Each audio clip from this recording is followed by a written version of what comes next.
These people are completely shameless. And when it becomes clear, as it pretty much already is, that Joe Biden's not going anywhere, there's no possibility that Joe Biden is going to voluntarily give up the power and the title that he spent his entire life chasing. And when you see senior Democratic leaders like Barack Obama and Steny Hoyer and Hakeem Jeffries come out and circle the wagons around Biden and say, okay, he had one bad debate, but he is our leader, it becomes totally clear that he's not going anywhere. You're going to see how fast these people are going to go back. And they're going to be saying in about 3 days, you know what, it was one bad debate. Who cares? In the scheme of things, given how great Joe Biden is and what a menace Donald Trump is, that debate didn't matter. This is one debate. You don't throw a guy overboard for one night. You're going to hear all of that very, very shortly. Let me just give you another example of just what inveterate liars they are, how they're willing to just say whatever they need to in the moment. And they have no qualms about completely changing it a couple months later when it suits them. Here is Paul Krugman in the New York Times. This is February of 2024, so about 3 or 4 months ago, in a column entitled, "Why I Am Now Deeply Worried for America." And this is why he's deeply worried. He says, quote, "Many voters think the president's age is an issue, but there's perception and there's reality. As anyone who has recently spent time with Joe Biden, and I have, can tell you, he is in full possession of his faculties, completely lucid and with excellent grasp of detail. Of course, most voters don't get to see him up close, and it's on Biden's team to address that.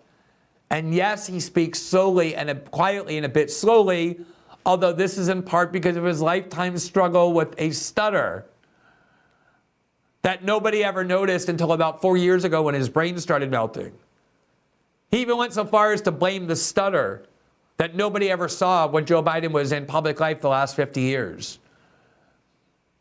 He's in command of the facts. He is completely on. And I know that because I'm with him, says Paul Krugman, and I despair for the country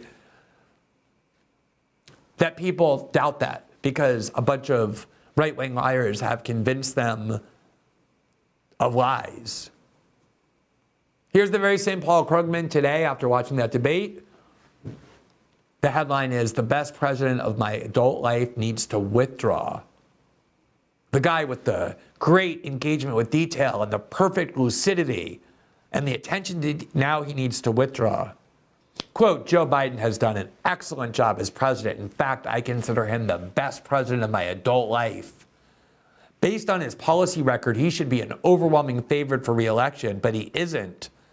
And on Thursday night, he failed to rise to the occasion when it really mattered. Given where we are, I must very reluctantly join the chorus," and that's what they are, they're a chorus, I heard, "asking Biden to voluntarily step aside, with emphasis on the voluntary aspect. Maybe some Biden loyalists will consider this a betrayal, given how much I have supported his policies, and I fear that we need to recognize reality." Reality is now that Joe Biden is incapable of doing the job, whereas 3 months ago, he accused anyone who doubted that of living in a fantasy world, and anyone who was in reality understood that nobody was more engaged and lucid than Joe Biden. Again, just a willingness to completely reverse what he was saying with such vehemence a very short time ago. Just to give you a couple of other examples of how the people who have been defending Joe Biden vehemently did a 180 last night and this morning. Let's look at Chuck Todd on NBC News, which, needless to say, is a channel devoted almost entirely to defending Joe Biden. You know, one of the things was, would either candidate look like the caricature that the other campaign has been trying to paint of him? And at the end of the day, Joe Biden looks like the caricature that conservative media has been painting. And there were no clips tonight, right? This was, you saw it before your eyes. Look, I don't want to just tell you what I think here, Tom. I've been talking to a lot of leaders in the Democratic Party, electeds, coalition leaders. There's a full-on panic about this performance. Not like, oh, this is recoverable. It is more of a, okay, He's got to step aside. There's a lot of that chatter. This is about as bad of a performance in order to that Biden could have delivered if his goal was to try to sort of calm the waters among Democrats. I mean, look.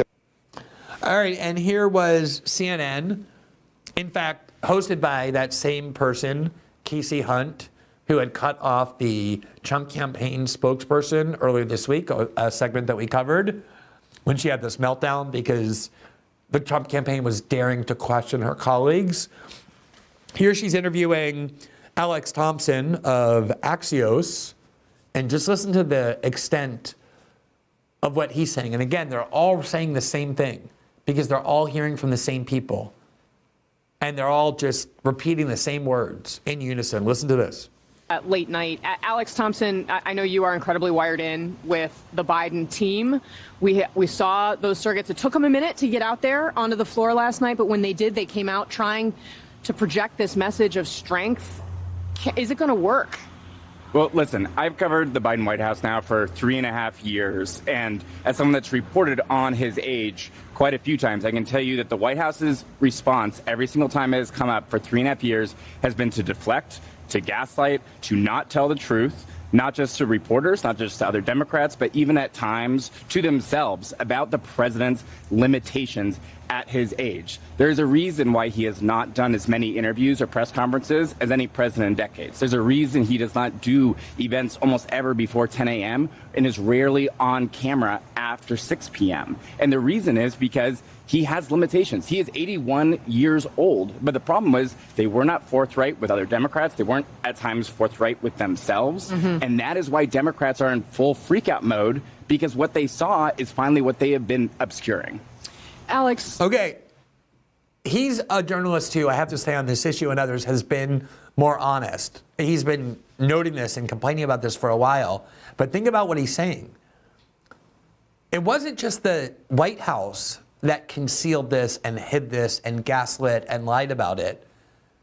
They wouldn't have been able to get away with it if all these people in the media who pretend to be reporters and journalists and to have no partisan allegiance, etc., hadn't been there every step of the way, aggressively defending the Biden administration and attacking anybody who raised these questions.